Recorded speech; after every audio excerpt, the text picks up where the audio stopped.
Hi ಎಲ್ರಿಗೂ ನಮಸ್ಕಾರ. ಇವತ್ತು ಈ ವಿಡಿಯೋದಲ್ಲಿ ಜವಾಹರ್ಲಾಲ್ ನೆಹರು ಪ್ಲಾನಿಟೇರಿಯಂ ಮತ್ತು ನಾವು ವಿಶ್ವೇಶ್ವರಯ್ಯ ಮ್ಯೂಸಿಯಮ್ಗೆ ಹೋಗ್ತಾ ಇದ್ದೀವಿ. ಸೊ ಬನ್ನಿ ಅದ್ರ ಬಗ್ಗೆ ಮಾಹಿತಿ ತಿಳಿಸ್ಕೊಡ್ತೀನಿ. ಸೊ ಫಸ್ಟ್ ನಾವು ಬಂದಿದ್ದು ಜವಾಹರ್ಲಾಲ್ ನೆಹರು ಪ್ಲಾನಿಟೇರಿಯಂ. ಇಲ್ಲಿ ಏನಂದರೆ ಮೈನು ಇಲ್ಲಿ ಬರೋದು ಕಾರಣ ಏನಂದರೆ ಇದರಲ್ಲಿ ಲೈಕ್ ಯೂನಿವರ್ಸ್ ಹೆಂಗೆ ಎಕ್ಸ್ಪ್ಲೋರ್ ಮಾಡೋದು ಏನನ್ನೋದು ಒಂದು ಕೈಂಡ್ ಆಫ್ 3D ಶೋ ಥರ ಹಾಕ್ತಾರೆ. ಮೇ ಬಿ ಒಂದು 20 minutes to half an hour ಇರುತ್ತೆ. ಸೊ ಓಕೆ, ಇಲ್ಲಿ ನೀವು ವಿಸಿಟ್ ಆಗ್ಬೋದು. ಸ್ಪೆಷಲಿ ಅದ್ರ ಬಗ್ಗೆ ನಾಲೆಡ್ಜ್ ಸೈನ್ಸ್ ಬಗ್ಗೆ ನಾಲೆಡ್ಜು ಲೈಕ್ ಯಾವ ಥರ ಇರುತ್ತೆ ಅನ್ನೋದ್ರ ಬಗ್ಗೆ ನಾಲೆಡ್ಜ್ ಬೇಕಂದರೆ ಇಲ್ಲಿ ನಾವು ವಿಸಿಟ್ ಆಗ್ಬೋದು. ಇಲ್ಲಿ 3 ಶೋಸ್ ನಡೆಯುತ್ತೆ. ಸೊ ಅದಕ್ಕೆ ನಾವು ಟಿಕೆಟ್ ತಗೊಂಡು ಅದರ ಟೈಮಿಂಗ್ ಪ್ರಕಾರ ಹೋಗಿ ಶೋಗೆ ಹೋಗ್ಬೋದು. ಇದು 2 ಪ್ಲೇಸಸ್ ವಿಶ್ವೇಶ್ವರಯ್ಯ ಮ್ಯೂಸಿಯಂ ಪ್ಲಾನಿಟೇರಿಯಮ್ಗೆ ಮಾಡಬೇಕಂದ್ರೆ ನನ್ನ ಪ್ರಕಾರ 1 ಡೇ ಅನ್ನೋದು ಬೇಕೇ ಬೇಕಾಗುತ್ತೆ.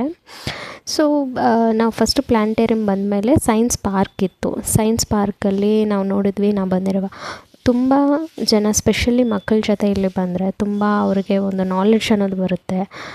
ಸೊ ಯಾವ ಥರ ಬ್ಯಾಲೆನ್ಸು ಯಾವ ಥರ ಇದಾಗುತ್ತೆ, ಸೌಂಡ್ ಹೇಗೆ ಬರುತ್ತೆ ಏನು ಅನ್ನೋದು ಚಿಕ್ಕ ಕೆಲವೊಂದು ಅರೇಂಜ್ಮೆಂಟ್ ಸೈನ್ಸ್ ಪಾರ್ಕ್ ಥರ ಹಾಕಿದ್ದಾರೆ. ಅದರಲ್ಲೆಲ್ಲ ನೋಡ್ಬೋದು. ಇಲ್ಲಿನೇ ನಮಗೆ ಒಂದು half an hour to 1 hour ಬೇಕಾಗುತ್ತೆ ಡೀಪಾಗಿ ನಾವೆಲ್ಲ ನೋಡಬೇಕು.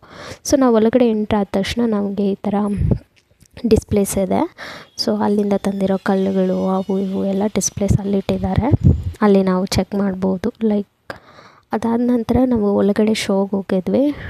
ನಾವು ಆ್ಯಕ್ಚುಲಿ 2 ಶೋ ನೋಡಿದ್ದೀವಿ. ಸನ್ನು ಮತ್ತು ಯೂನಿವರ್ಸ್ ಬಗ್ಗೆ ಇತ್ತಲ್ಲ ಅದ್ರ ಬಗ್ಗೆ ನೋಡಿದ್ವಿ. ಸೊ ನಾವು ಅದ್ರ ಬಗ್ಗೆನೇ ತಿಳ್ಕೊಬೋದು.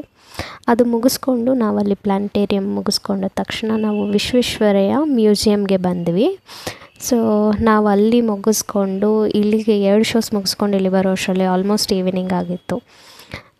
ಇಲ್ಲಿ ಪ್ಲಾನಿಟೇರಿಯಮ್ಗೆ ಕಂಪೇರ್ ಮಾಡಿದ್ರೆ ಮ್ಯೂಸಿಯಮಲ್ಲಿ ನಾವು ನೋಡಬೇಕಾಗಿರೋದು ತುಂಬಾ ಇದೆ.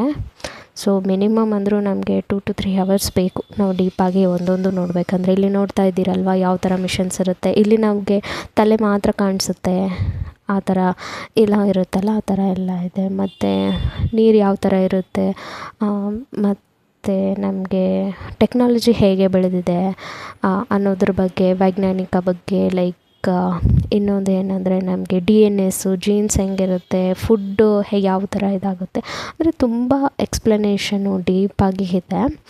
ಸೊ ಅದಾದಮೇಲೆ ಲೈಕ್ ರಾಕೆಟ್ಸ್ ಹೇಗೆ ಇದು ಮಾಡಿದ್ದಾರೆ, ಒಂದೊಂದು ಗ್ರಹದಲ್ಲಿ ನಮಗೆ ಯಾವ ಥರ ಹೈಟು ವೆಯ್ಟು ಕಾಣಿಸುತ್ತೆ ಅನ್ನೋದು ಕೂಡ ಮಿಷನ್ಸ್ ಎಲ್ಲ ಸೆಟ್ ಮಾಡಿದ್ದಾರೆ, ನಾವು ನೋಡ್ಬೋದು. ನಾನು ಇದರಲ್ಲಿ ತುಂಬ ಶಾರ್ಟಾಗಿ ಶೋ ಮಾಡಿದ್ದೀನಿ. ಯಾಕಂದರೆ ನಾವು ಇದೆಲ್ಲ ಒಂದೊಂದು ತೋರಿಸ್ಬೇಕಂದ್ರೆ ತುಂಬ ಲೆಂತಿಯಾಗಿ ಆಗುತ್ತೆ. ಇದಕ್ಕೆ ಬೆಟರ್ ಏನಂದರೆ ನಾವು ಡೈರೆಕ್ಟಾಗಿ ವಿಸಿಟ್ ಆಗಿ ಅದನ್ನು ನೋಡೋದು best. Thank you for watching.